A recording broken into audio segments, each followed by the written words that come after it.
Hello' friends, এয়া দেখিছেনে? এয়া হৈছে হাঁহৰ মাংস আৰু এয়া হৈছে কোমোৰা আৰু ৰচুন।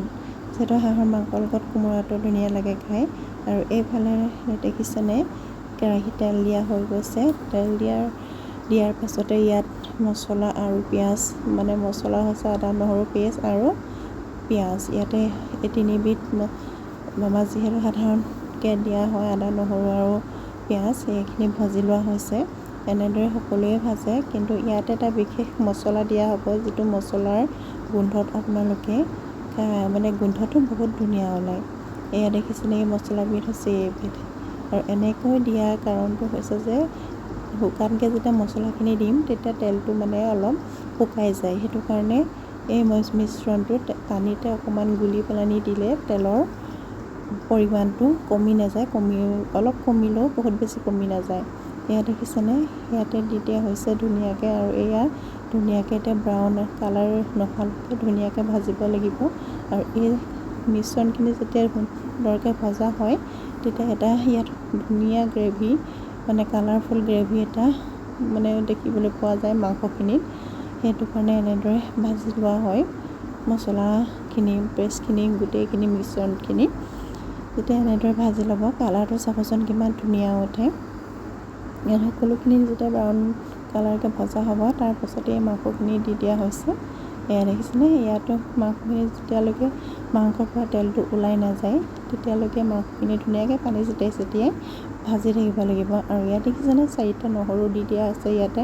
যিহেতু পাতিহাঁহৰ মাংস হাই প্ৰেছাৰৰ কাৰণে অকণমান দিগদাৰ হয়, সেইটো কাৰণে ইয়াতে ৰচুন 4টা দি দিয়া হৈছে। কাৰণ কেঁচাকৈ খাবলৈ অকণমান ৰচুনটো দি ভাল নালাগে, সেইটো কাৰণে ইয়াতে দিয়া হৈছে। আৰু ইয়াতে অলপ দিয়া হৈছে পিঁয়াজ কাটি দিয়া হৈছে মিহি মিহিকৈ। এই পিঁয়াজখিনিও ধুনীয়াকৈ ইয়াতে গলিব লাগিব, তেতিয়াহে খাই ভাল লাগিব। এয়া দেখিছেনে, এয়া আমাৰ আকৌ নিমখটো মাজতহে দিয়া হয়।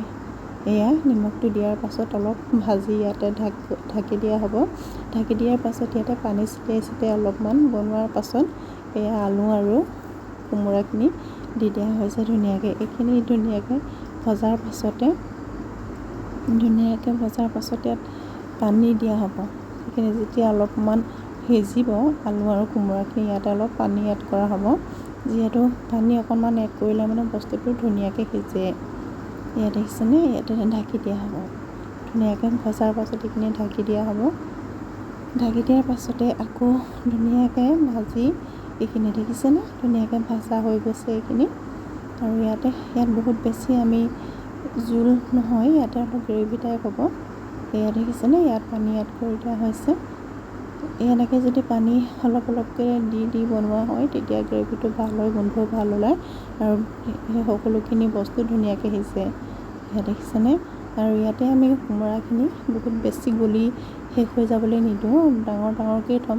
মাংসডোখৰৰ লগত কোমোৰাৰ পিচটো খাই বহুত ভাল লাগে। এয়া দেখিছেনে, ধুনীয়া কালাৰ উঠিছে আৰু ৰচুনকেইটাও ধুনীয়াকৈ সিজি গৈছে আৰু গোন্ধও ধুনীয়া ওলাইছে।